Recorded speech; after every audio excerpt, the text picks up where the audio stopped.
DM साहब पानीपुरी वाले के भेष में एक चौराहे पर ठेला लगाकर खड़े हुए थे। तभी वहां पर एक पुलिस वाला आता है जो पानीपुरी वाले से हफ्ता लेने के लिए आया था और जैसे ही वो डीएम साहब को इस रेडी पर देखता है तो कहने लगता है कि हाँ भाई तुम कौन हो, यहाँ पर जो व्यक्ति खड़ा रहा करता था वो कहाँ है। तो वो कहता है कि साहब आज उसकी तबीयत खराब है तो उसने अपनी जगह मुझे भेजा है। इसके बाद जो पुलिस वाला वो कहने लगता है कि ठीक है तुझे भेजा है, तो उसने बताया भी होगा कि पुलिस वालों को कुछ पैसा देना पड़ता है। इसके बाद जो डीएम साहब होते हैं पानीपुरी वाले के भेष में वो कहते हैं कि हाँ साहब बताया है, लेकिन आप बताइए आपको कितने पैसे चाहिए। इसके बाद पुलिस वाला उसे पैसे बताता है और डीएम साहब चुपचाप अपने पास से कुछ पैसे निकालकर उस पुलिस वाले के हाथ में रख देता है। इसके बाद जो पुलिस वाला होता है उन पैसों को अपनी जेब में रखता है और वहां से जाने लगता है। लेकिन तभी जो डीएम साहब होते हैं उनको रोकते हैं और रोकने के बाद उसके साथ कुछ ऐसा करते हैं जिसकी पुलिस वाले ने कभी कल्पना भी नहीं की होगी। क्या किया था डीएम साहब ने उसके साथ, पूरी कहानी की सच्चाई जानने के लिए वीडियो को अंत तक जरूर देखें। आज की इस वीडियो के लास्ट में कुछ ऐसे कमेंट जो कमेंट हमारे दिल को छू गए हैं तो उनको भी पढ़ने वाले हैं, तो उनको देखने के लिए अंत तक जरूर रुकिएगा। कहानी शुरू होती है उत्तर प्रदेश के लखनऊ शहर से। लखनऊ शहर के पास ही में एक गांव होता है, जिस गांव के अंदर एक लड़का होता है जिसका नाम होता है सागर। सागर जो कि अभी 10वीं क्लास में पढ़ रहा है और पढ़ने लिखने में काफी ज्यादा होशियार है। उसके पिता कुछ पुश्तैनी जमीन पर खेती बाड़ी किया करते हैं और बीच के समय में मार्केट में जाकर वो पानीपुरी का ठेला लगाया करते हैं। कुछ दिनों बाद सागर की 10वीं क्लास का रिजल्ट आता है और 10वीं क्लास में वह अच्छे नंबरों से पास हो गया था। इसके बाद वह खुश होता है, खुश होकर अपने पिता को एक खुशखबरी देता है। तो उसका पिता भी उसे अप्रिशिएट करता है और कहता है कि बेटा बहुत अच्छा, इसी तरह से पढ़ाई करते रहो और पढ़ लिख कर मेरा नाम रोशन करो। दूसरे दिन सागर के पिता सागर से कहते हैं कि बेटा आज मेला है तो मेले के अंदर पानीपुरी की ज्यादा बिक्री होगी, तो तुम ऐसा करना मेरे साथ चलना और वहां पर मेरा हाथ बटा देना। इसके बाद सागर अपने पिता के साथ खुशी खुशी जाने के लिए तैयार हो जाता है और तैयार होकर अपने पिता के साथ मार्केट में पहुंच जाता है। वहां जाने के बाद सागर का पिता अच्छी तरह से अपनी दुकान को तैयार करता है और पानीपुरी बेचने लगता है। थोड़ी देर बाद वहां पर ग्राहक आने लगते हैं और ग्राहक उसके पिता से पानीपुरी खरीद कर ले जाने लगते हैं। लगभग 60 से 70 रुपए की वो पानीपुरी बेच चुके थे,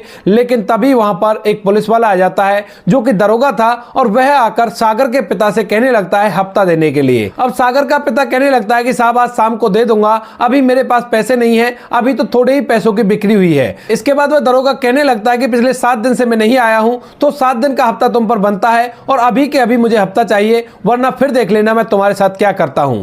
जो सागर का पिता होता है अपने बेटे की तरफ देखता है और उस पुलिस वाले के कान में कहने लगता है, कहता है कि साहब ये मेरा बेटा है और पहली बार यहां पर आया है, अगर आप इसके सामने मुझे डांटोगे तो ये बहुत ही गलत हो जाएगा और इसकी नजरों में मेरी इज्जत बहुत ही कम हो जाएगी। तो आप ऐसा करना, शाम को आ जाना, शाम को मैं आपको और भी फालतू पैसे दे दूंगा ताकि आपकी दोबारा आने की भरपाई हो सके। लेकिन पुलिस वाला गर्म हो जाता है और सागर के पिता को धमकाने लगता है, कहता है कि तुमने मजाक बना रखा है क्या, अब देखता हूं कि तू यहां पर काम कैसे करता है। ऐसा कहकर वो उसकी दुकान को फैलाने लगता है, लेकिन फिर से जो सागर का पिता होता है एकदम से उसके पैर पकड़ लेता है और कहता है कि साहब माफ कर दो, आगे से ऐसा नहीं होगा, बस शाम तक की मोहलत मुझे दे दो। लेकिन तभी वह पुलिस वाला सागर के पिता को धक्का देकर गिरा देता है और उसकी दुकान को तहस नहस कर देता है। सारी की सारी पानीपुरी और उसका जो पानी होता है वो रोड पर फैल गए थे और यह बात सागर के पिता को बड़ी ही बुरी लगती है। उसकी आंखों से आंसू छलकने लगे थे, लेकिन जैसे तैसे वो अपने बच्चे की तरफ देखकर अपने आंखों के आंसुओं को रोकता है और वहां से मायूस होकर अपने घर चला जाता है। रास्ते में वह अपने बच्चे से कुछ भी बात नहीं करता है और धीरे धीरे वो दोनों अपने घर पहुंच गए थे। घर जाने के बाद सागर अपने पिता से कहता है कि पिताजी उस पुलिस वाले ने आपके साथ ऐसा क्यों किया है। तो उसका पिता अपनी आंखों में आंसू ले आता है और इस बार अपने आंखों के आंसुओं को नहीं रोक पाता है और कहता है कि बेटा वो सरकारी अधिकारी हैं, इसी वजह से मेरे साथ ऐसा कर गया, लेकिन तू पढ़ाई लिखाई अच्छी तरह से करना ताकि तू अपनी जिंदगी में इतना बड़ा अधिकारी बन सके कि ऐसे पुलिस वालों को सबक सिखा सके। इसके बाद जो सागर होता है मन ही मन उस पुलिस वाले के बारे में बहुत कुछ सोचने लगता है और वह अपने पिता से कहता है कि पिताजी आप चिंता मत करो, मैं एक बहुत बड़ा अधिकारी बनूंगा ताकि मैं ऐसे पुलिस वालों को रोक सकूं, क्योंकि कोई ना कोई अधिकारी तो ऐसा होगा जिससे डरा करते होंगे और उसकी बात मानकर ये ऐसे काम नहीं करेंगे। इसके बाद वह अपने पिता से वादा कर देता है और धीरे धीरे शाम हो गई थी, लेकिन जो सागर का पिता था उसके दिमाग में अब भी वो सारी बातें चल रही थी जब उसका बेटा साइड में खड़ा हुआ था और एक पुलिस वाला उसे धक्का देकर गिरा देता है और उसकी पूरी दुकान को चौपट कर देता है। रात होती है, रात के समय सागर के पिता ने खाना नहीं खाया था और उसके बाद वह अपने बिस्तर में आराम करने के लिए चला जाता है। लेकिन जैसी सुबह होती है तो सागर को एक बहुत बुरी खबर सुनने को मिलती है। उसके पिता रात के समय ही इस दुनिया को छोड़कर जा चुके थे और सुबह सुबह ये खबर सुनने के बाद बाद सागर के घर में मातम का माहौल हो जाता है। सागर की मां फूट फूट कर रोने लगती है, इधर सागर भी फूट फूट कर रोने लगता है और गांव के कुछ लोग भी वहां पर इकट्ठा हो गए थे। उसके बाद अंतिम संस्कार किया जाता है और अंतिम संस्कार करने के बाद कुछ दिनों की शोक सभा भी मनाई जाती है। सागर अपने पिता की मौत से बहुत ज्यादा परेशान होता है और बार बार उस पुलिस वाले के बारे में सोचता है, क्योंकि सागर अब इतना समझदार हो गया है कि उसे पता है कि उसके पिता किस वजह से इस दुनिया को छोड़कर गए हैं। इसके बाद सागर जब 11वीं क्लास में जाने लगता है तो वह अपनी मां से कहता है कि मां, कैसे भी करके आपको मेरी पढ़ाई नहीं रोकनी है और इस बात के लिए आपको मुझे वादा करना पड़ेगा। तो उसकी मां कहने लगती है कि बेटा तुम ऐसा क्यों कह रहे हो। तो वो बताता है कि मां, पिताजी की मौत अपने आप नहीं हुई, उनको एक पुलिस वाले ने जलील किया था और उसी वजह से पिता की मौत हुई है। तो इस बात को सुनकर उसकी मां कहती है कि बेटा मुझे भी पता है कि तुम्हारे पिता की मौत क्यों हुई है और मैं भी चाहती हूं तुम पढ़ लेकर एक बड़ा अफसर बने ताकि ऐसे दरोगाओं को मजा चखा सके, और मैं तुमसे वादा करती हूं कि चाहे मुझे कुछ भी करना पड़े मैं तुम्हारी पढ़ाई को नहीं रुकने दूंगी। ऐसा कहकर मां ने अपने बेटे को स्कूल भेज दिया था और इसके बाद सागर दिल लगाकर पढ़ाई करने लगता है और धीरे धीरे उसकी 12वीं क्लास भी अच्छे नंबर से पास हो जाती है।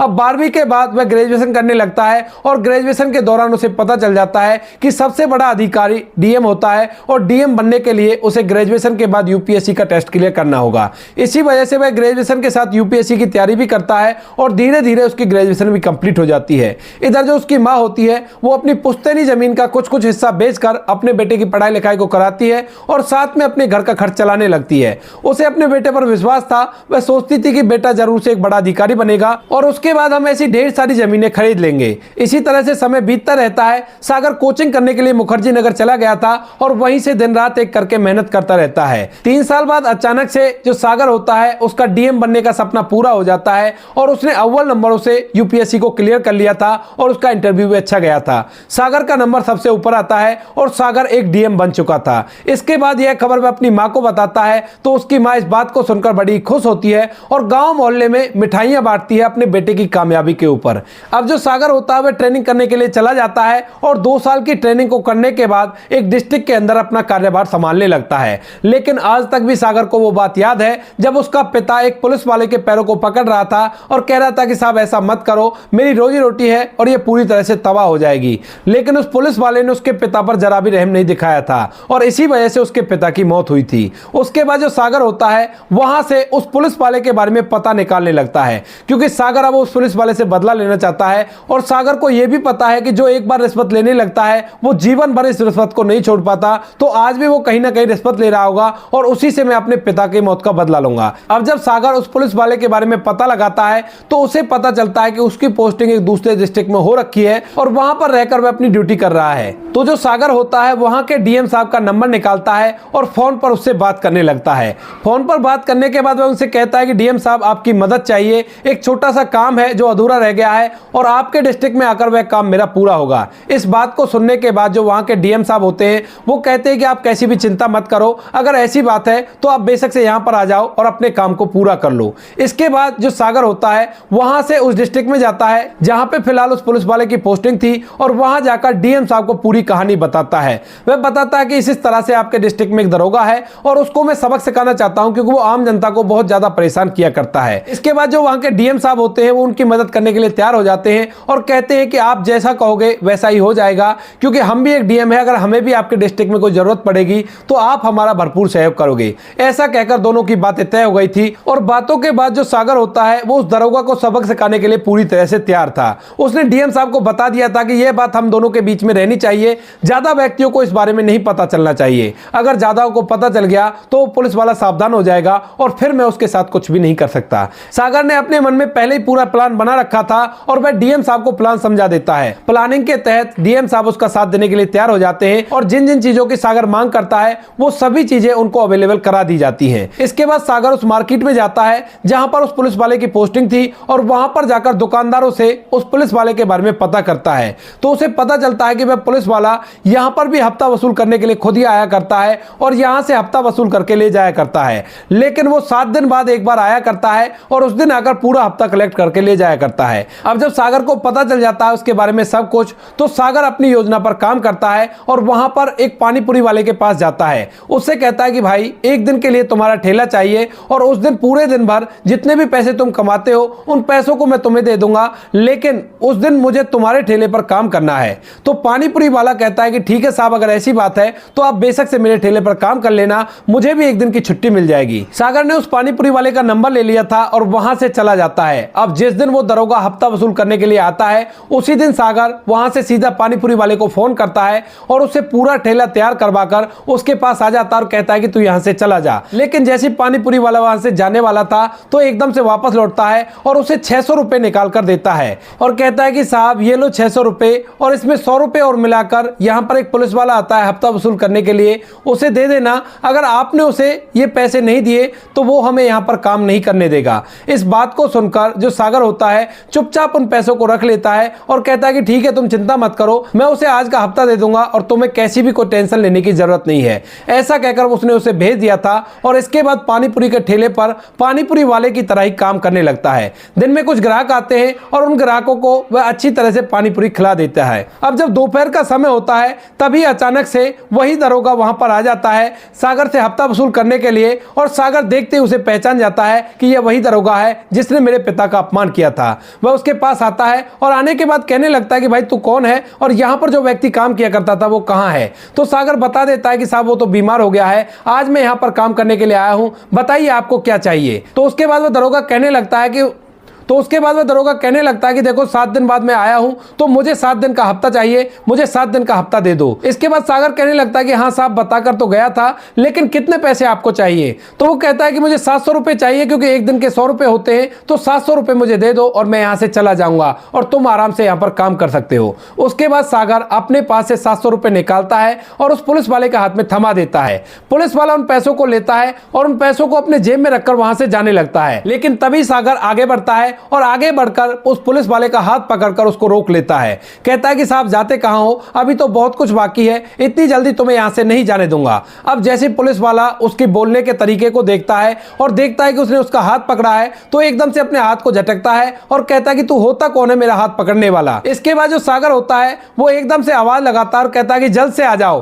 तभी वहां पर काफी लोग जो सिविल ड्रेस में इधर उधर छुपे हुए थे वो एकदम से आकर उस पुलिस वाले को घेर लेते हैं और उनमें से 3-4 कैमरे वाले भी थे जिन्होंने सारी बातें रिकॉर्ड की थी, जो कुछ भी उस पुलिस वाले ने आकर उस ठेले पर किया था। सभी मार्केट में जितने भी लोग होते हैं वो सभी इस नजारे को देखकर हैरान हो जाते हैं और सोचने लगते हैं कि आज ये पुलिस वाले के साथ ऐसा क्या हो गया, क्योंकि सागर का प्लान यही था कि उसे हफ्ता लेते हुए रंगे हाथों पकड़ना है और उसके बाद उसे इस सभी चीजों की सजा देनी है। अब जैसे पुलिस वाला कैमरे वालों को देखता है और कुछ बड़े बड़े अधिकारियों को देखता है जिनको वो जाना पहचाना करता था, तो एकदम से उसकी हवाइयां उड़ जाती है और वह सागर से पूछने लगता है कि सर आप कौन हो और किस वजह से आप यहाँ पर आए हो। तो सागर बताता है अपने बारे में कि मैं कलेक्टर हूं और मैं तुम्हें ही पकड़ने के लिए यहां पर आया था। एकदम से जो पुलिस वाला होता है उसके पैरों को पकड़ने लगता है और कहता है कि साहब मुझे माफ कर दो, मुझसे बहुत बड़ी गलती हो गई, मेरे बच्चों का सवाल है, मेरे बच्चों का फ्यूचर खराब हो जाएगा, आप मुझे छोड़ दीजिए। लेकिन तभी जो सागर होता है उसे धक्का देकर गिरा देता है और कहता है कि सबसे पहले तो खड़ा हो जा। खड़ा होने के बाद वह उसे उस बात को याद दिलाता है जब उसका पिता उस पुलिस वाले के सामने ऐसे ही गिड़गिड़ा रहा था, लेकिन उस पुलिस वाले ने उसकी एक नहीं सुनी थी।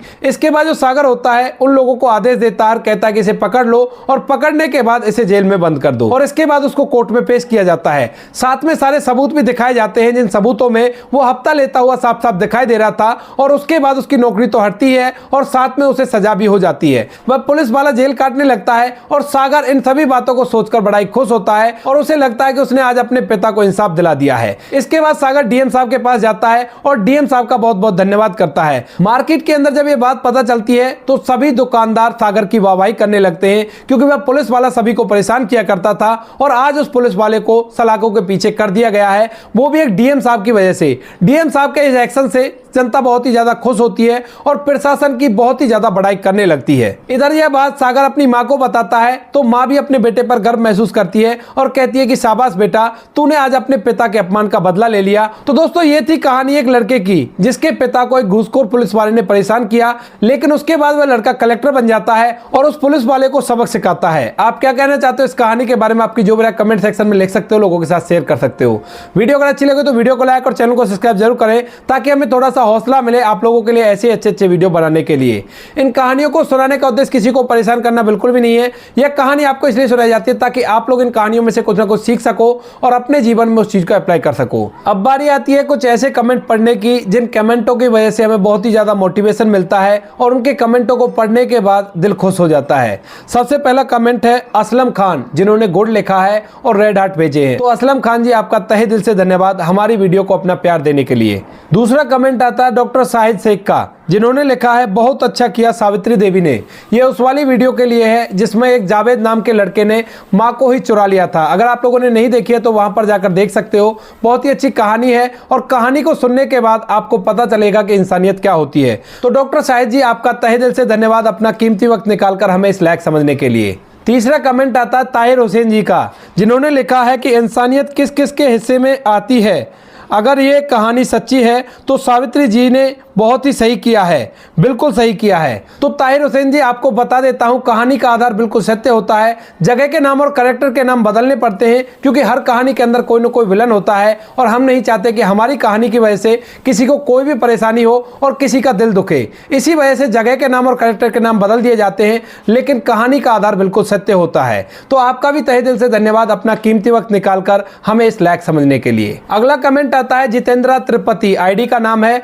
और उन्होंने लिखा है कि टीनू ने जहां पर जन्म लिया था उन माँ बाप के पास रहना चाहिए और दूसरे माँ बाप से अपना संबंध बनाकर रखना चाहिए। जितेंद्र जी, आपको बता देते हैं कि टीनू उन्हीं माँ बाप के पास रहता है और उनसे संबंध बनाकर रखता है। आज तक भी जो उनके बच्चे हैं उनको पता है कि उनका कोई पिता का दूसरा जन्म हुआ था, लेकिन वो उन्हीं माँ बाप के पास रहता है जो इस जन्म में उसके माँ बाप है। ये कुछ बेहतरीन से कमेंट थे जिनको मैं आप लोगों के सामने इसलिए लेकर आया क्योंकि ये कमेंट हमारे दिल को छू गए थे और इसी वजह से इन सभी को आप लोगों के सामने पढ़ा है। क्योंकि आप लोग हमारी फैमिली हो और आप लोगों के सामने कोई भी खुशी साझा ना करे तो ये आप लोगों के साथ बेईमानी होगी और मैं आपके साथ बेईमानी बिल्कुल भी नहीं कर सकता। और जिन लोगों के कमेंट रह गए हैं वो लोग नाराज ना हो, आगे आने वाली किसी वीडियो में आपके कमेंट भी पढ़ दिए जाएंगे। बाकी मिलते हैं किसी नेक्स्ट वीडियो में नए टॉपिक के साथ। तब तक के लिए जय हिंद, जय भारत, जय हिंदुस्तान।